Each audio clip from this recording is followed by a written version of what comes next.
Hello everyone. Welcome to EPG Pathshala. This module is on the author Anita Rao Badami's Can You Hear the Nightbird Call? The author of this module is Dr. Shagota Bhattacharya. I am Dhiman Bhattacharya, Assistant Professor of Comparative Literature, Center for Comparative Literature, Bhasha Bhavan, Vishwabharati. The novel that we will be dealing with right now is Can You Hear the Nightbird Call? Can You Hear the Nightbird Call is set against the tumultuous background of violence in India, particularly in Punjab. The novel spans across both India and Canada and touches upon the tragic milestones of the Komagata Maru incident. The partition, the assassination of Indira Gandhi and the subsequent riots throughout the country, and finally the Air India tragedy. Anita Rao Badami. Anita Rao Badami is a first generation immigrant writer of the Indian origin in Canada. She is regarded as one of the most prominent South Asian Canadian writers. The other books by this reputed author Anita Rao Badami are Tamarind Mem 1997, The Hero's Walk 2001, Tell It to the Trees 2011. South Asian Canadian literature. SACLIT. South Asians started migrating to Canada since the 1960s when the Canadian government was contemplating the introduction of multiculturalism as a state policy. The Canadian Immigration Acts of 1962 and 1967 respectively saw a large influx of South Asian immigrants into the nation. The emergence of literature written by the South Asian diaspora was witnessed in the 1970s, but it remained in the formative stages for a long time. There has been a consistent problem of situating this body of texts vis-a-vis the corpus of Canadian literature. It has remained outside the mainstream and has been referred to as SACLIT, South Asian Canadian literature, in the initial years. When the need for a nurturing ground was essential, the term SACLIT has proved to be a blanket term. The concerned writers had themselves wanted to foster this sense of homogeneity and to forge their identity as a group, defining themselves against the hostile host culture. Let's concentrate on the main characters in Can You Hear the Nightbird Call? The main characters are Sharanjit Kaur, better known as BBG, Leela, Nemo, Jasbir. The story of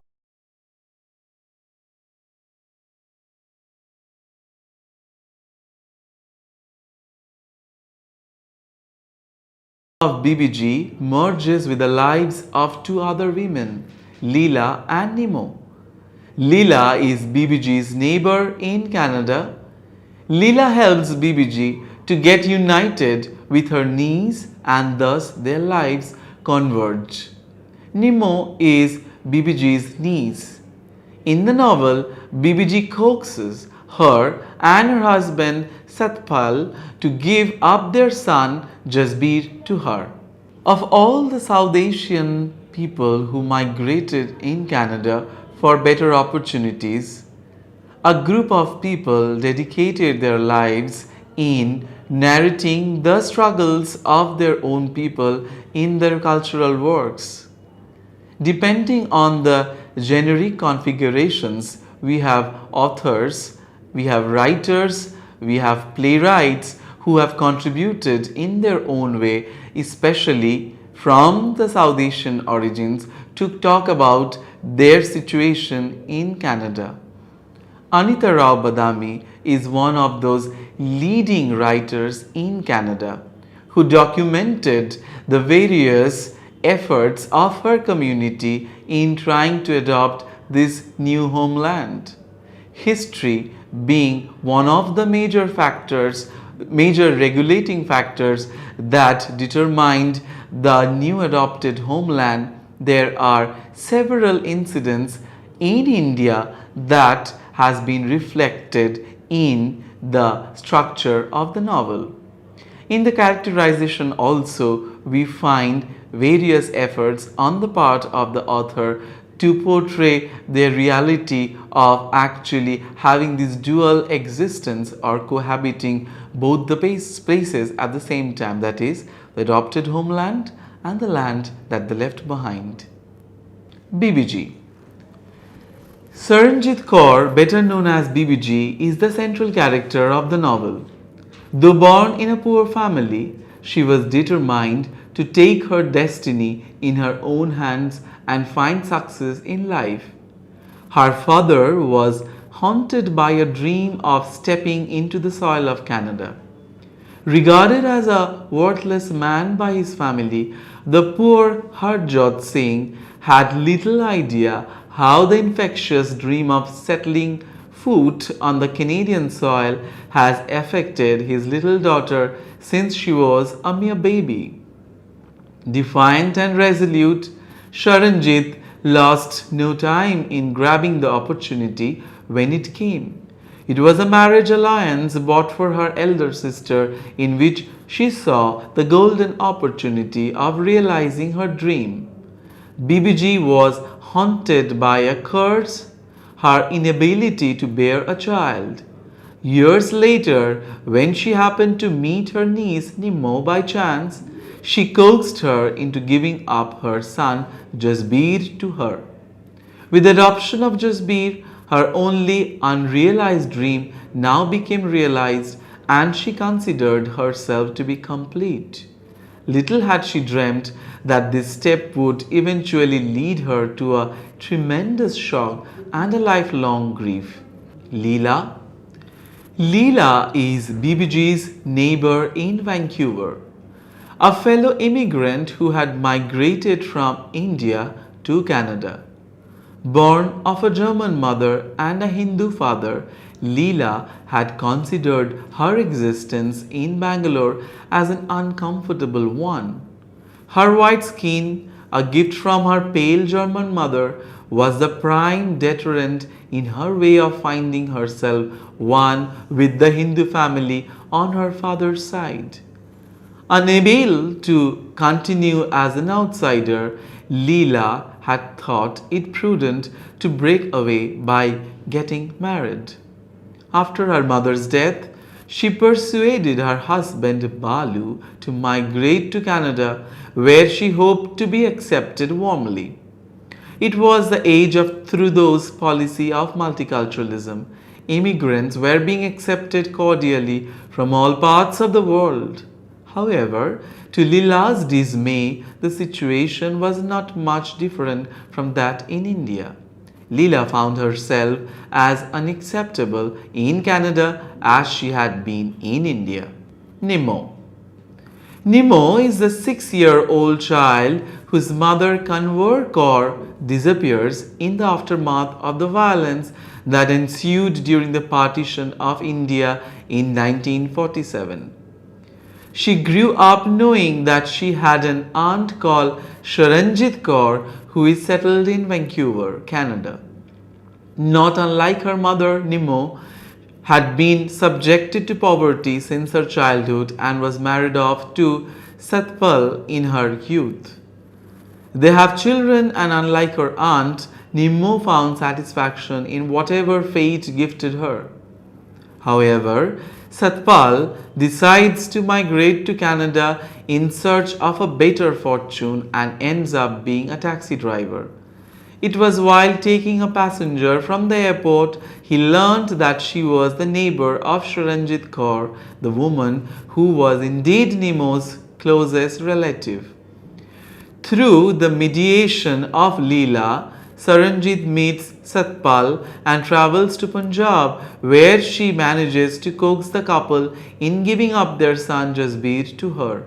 Nimmo had dreamt of a bright future for her son and decided to agree to her aunt's proposal for the sake of his future. She spends the rest of her life in the agony of having lost her son and of her helplessness in finding no way to bring him back. Years later, she lay on her deathbed in the dark, gloomy room where she had spent most of her life. The joyous memories of her husband and her son came back to her. Jasbir. Jasbir comes to Canada as an 8-year-old boy. His parents, Satpal and Nimmo, had entrusted him to the care of Bibiji, Nimmo's affluent aunt living in Vancouver. Even as a child, Jasbir had resented the idea of growing up in a country where he considered himself a misfit. He grew up as a resentful young man who hated everything Canadian. He found pleasure in disobeying Bibiji's order and soon found himself getting mixed up with separatist politics going on back home. The revenge killings of Sikh post Mrs. Gandhi's assassination fueled the anger of the extremists who decided on to their next course of action to plant a bomb in the Air India flight. Emperor Kanishka Jasbir was one of the prime accused, but he was eventually let off for lack of evidence. He decided to return to India and pay the penalty for his crime. It was only after the crime had been committed that he came to realize its magnitude and decided to spend the rest of his life trying to undo what he had done. His gesture of repentance also unites him with his biological mother, whom he had misunderstood as a child. So, as we have all known by now, that the policy of multiculturalism and the push and pull factors that brought people from across the world to Canada for better opportunities, India as a nation and people of Indian origins were not far behind. Many of them had left a critical history behind to adopt a new history in their adopted homeland, that is Canada. The favorable soil of Canada during Trudeau's regime had actually invited many people, and they felt that this new homeland will welcome them as they were. The moment they immigrated in this country, tried to adopt the new soil, they knew that they were somehow outsiders because of their skin colors. It is interesting to note that the characters that we encounter in Badami's novel, especially the central character Bibiji, Nimmo, Jasbir, all of them had at some point in their lives migrated to Canada with their own idea about their homeland and this adopted land. But they somehow get involved in the wider politics of both the nations. The partition of India, or be it the assassination of Mrs. Gandhi, that affected the wider politics of the resistance in this new adopted homeland. The major events that contributed in the formation of a narrative in Badami are the Komagata Maru incident 1914, Khalistan movement, the partition of India, the Air India tragedy of 1985. Can You Hear the Nightbird Call is set against the tumultuous backdrop of violence in India, particularly in Punjab. The novel spans across both India and Canada and touches upon the tragic milestone of the Komagata Maru incident, the partition, the assassination of Indira Gandhi, and the subsequent riots throughout the country, and finally the Air India tragedy. The Komagata Maru incident. The Komagata Maru was a Japanese ship that was chartered from Hong Kong by an affluent businessman called Gurdeep Singh in 1914. There were approximately 376 passengers on board, out of which 24 were Muslims, 12 Hindus, and the rest Sikhs. The Punjabi community welcomed the Sikhs but prevented the others from disembarking. The ship was held captive for 2 months. After much negotiation, 18 to 20 passengers actually managed to step into the mainland of Canada. The rest remained on the ship without food and adequate water. Finally, on July 23rd, it was sent back to where it came from. On September 26th, the ship reached Bajbaj, where it was again denied entry at the port. A scuffle took place between the agitated passengers and the police, which ultimately led to the loss of 20 innocent lives. Khalistan movement. Khalistan was to be a utopic land of the Khalsa movement. The Sikh religion was founded by Guru Nanak in the 15th century and the community was known as Khalsa, which means the pure. The map on the slide actually gives an idea about the exact location of the Khalistan movement. Operation Blue Star, 1984, 3rd to 8th June. In the 1980s, due to differences in between the Indian government and the Sikhs over land and water rights, Punjab was transformed into a fractured battleground. The violence reached its peak in June 1984 when the then Prime Minister Mrs. Indira Gandhi ordered the army to enter the Golden Temple at Amritsar in an attempt to rid it of groups of armed militants who had taken shelter within the temple. In the ensuing battle, the temple was damaged and many militants, soldiers, and several hundreds of ordinary pilgrims were killed. The assassination of Indira Gandhi. The anger generated by the invasion of the Golden Temple resulted in the assassination of Mrs. Gandhi by her two Sikh bodyguards in October 1984. This is in turn precipitated the systematic revenge killings of innocent Sikhs throughout India. The Air India tragedy, 1985. Less than 1 year after the invasion of the Golden Temple, in June 1985, Air India Flight 182 Emperor Kanishka en route from Canada to India via London exploded over the Atlantic Ocean off the coast of Ireland. All 329 passengers on board were killed. The partition of India. The partition of India was a historical event that took place in August 1947 when the geographical landmass of India was politically divided into halves. The northern portion of Punjab with a Muslim majority came to be known as West Pakistan, and the eastern portion of Bengal, better known as East Bengal, came to be regarded as East Pakistan. It was known as East Pakistan till 1971 when it was liberated and became a separate nation called Bangladesh.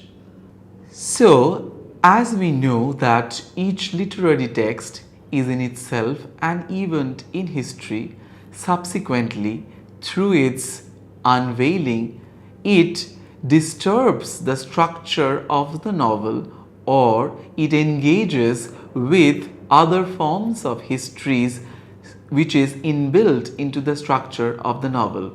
Here, in this particular novel by Badami, we encounter major historical events that disturbed the politics of the South Asian region. Primarily, India was divided into several halves and partition played a major role that segregated communities within India. There were other major historical events like the Operation Blue Star, the Komagata Maru incident, which resulted into discontent amongst various groups within the country. As this novel primarily deals with the Sikhs, The historical events that directly contributed in the discontent among the Sikhs plays a major role in understanding the formulation or the structure of the novel and its characters.